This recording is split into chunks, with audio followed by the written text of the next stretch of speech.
LEGO Marvel Superheroes 2 has arrived on Xbox One, landing with a meaty crunch worthy of the Hulk. Yes, this is an absolute beast of a game, and it also happens to be one of the best LEGO games in years.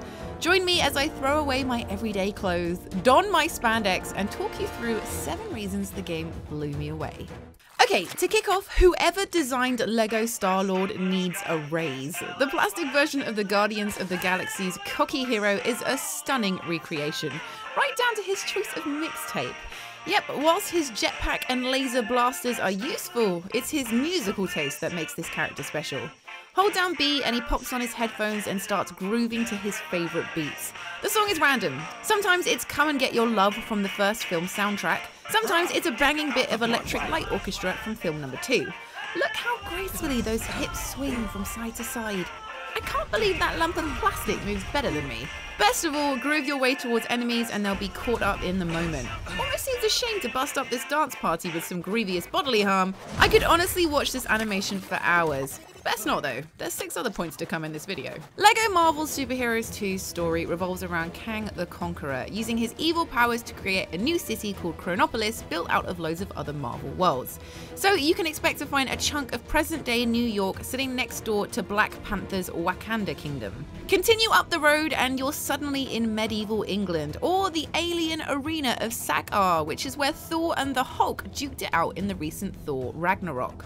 What I love about this approach is the huge amount of variety it packs into the open world. The LEGO Marvel games have already done a sandbox New York several times, so mixing things up prevents it from feeling samey. It also means they can cram heroes and stories from every corner of the universe into one space.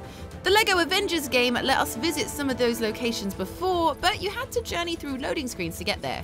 Here you can stomp along the Bifrost, and when you get bored of hanging out with Thor and chums, you can zip across the bay to the Hydra Empire and listen to the evil residents comically plot the end of the world. Or why not dive beneath the bay itself and visit the aquatic city of Lumeria? Probably best not to pack a hairdryer if you play as Rocket Raccoon. What good is a giant city made up of 18 smaller cities if there's nothing to do in it? Kang, for all his failures, is actually pretty good at making mini-games and puzzles to keep you busy in his giant prison. One second you might find yourself playing a giant-sized whack-a-mole, and the next you're trying to keep Gamora on top of a bucking bronco. I don't remember that bit in Guardians of the Galaxy.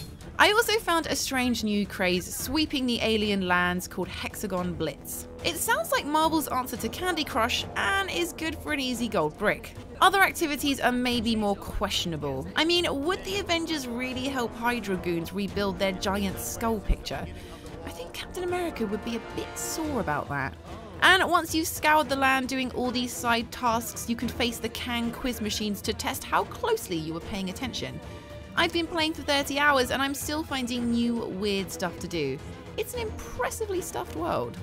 The LEGO games are never short of things to do. One glimpse at the menu screen shows the ludicrous wealth of things you have to unlock. 255 gold bricks, 236 characters, and 200 mini-kits.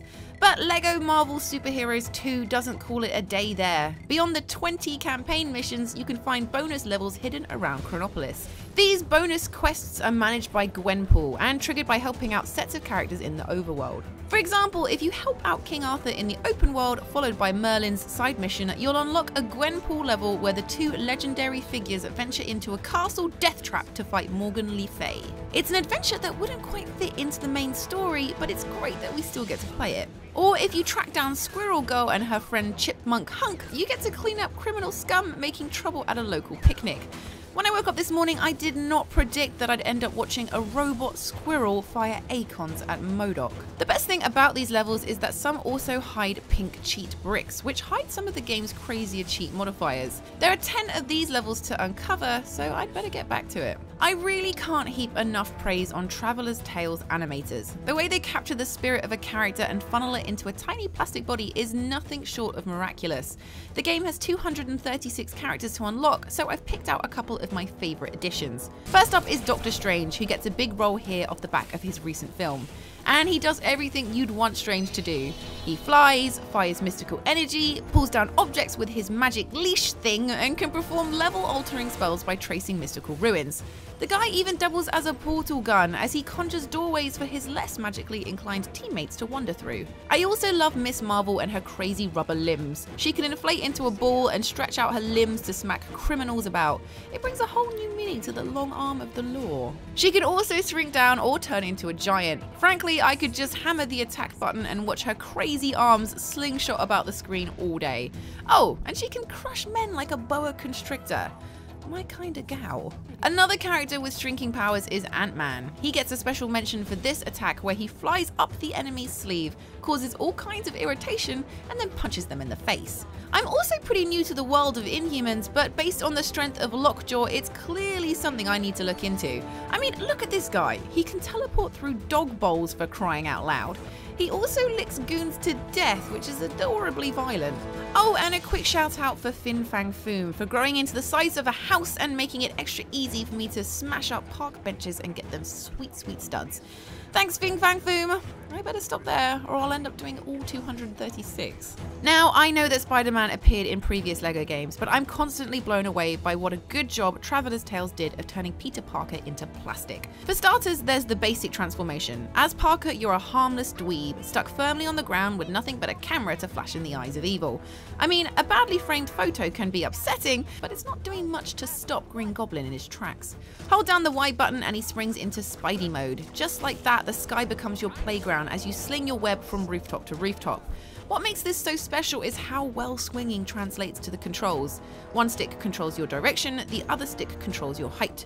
Compared to most Spider-Man games, where your fingers have to pull off complex gymnastics just to get Spider-Man wherever he needs to go, this is buttery smooth. It's graceful, accessible, and empowering. Everything Spider-Man should be, really. And if that's not enough, you've got loads of Spider-Men to choose from. You've got your friendly neighborhood variety, but you've also got the futuristic Spider-Man 2099 with his added armpit webs for gliding fun. Or you could bring out Spider-Man Noir, who swaps web shoots for 2 pistols. Once you've seen how rough the streets of Manhattan Noir are, you won't blame him. You can even play as Superior Spider-Man, which sounds like a pretty boastful title until you see that he has as many arms as all the other Spideys added together. So if your Spidey senses are tingling, LEGO Marvel 2 will definitely scratch that itch. Ever wondered who would win in a fight between Hulk and Rocket Raccoon? Well, you couldn't have wondered for that long because the answer's obvious. One's a Hulk and the other's a raccoon. For slightly less open and shut cases, you can use the game's new battle arenas to force your favourite heroes to fight. It's all overlooked by the Grand Master, looking less like Jeff Goldblum than he did in Thor Ragnarok and more like a giant smurf.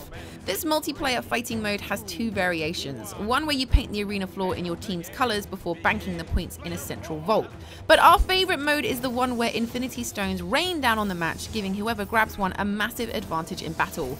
Once the stone has run out of juice, it slots into the Infinity Gauntlet, which gives you a big thumbs up for your efforts. With so much of this game focused on co-op play, it's nice to have a space to unwind and thrash your pals with giant lasers and whatever else happens to shoot out of your funky super body. These are just some of the reasons I've been smashing through LEGO Marvel Superheroes 2. I've spent so much time in Chronopolis, I think I can claim squatters' rights. If you've picked up the game, let me know your favourite Marvel reference in the comments below. If you enjoyed our tour of the game, do subscribe to the channel and give this video a thumbs up.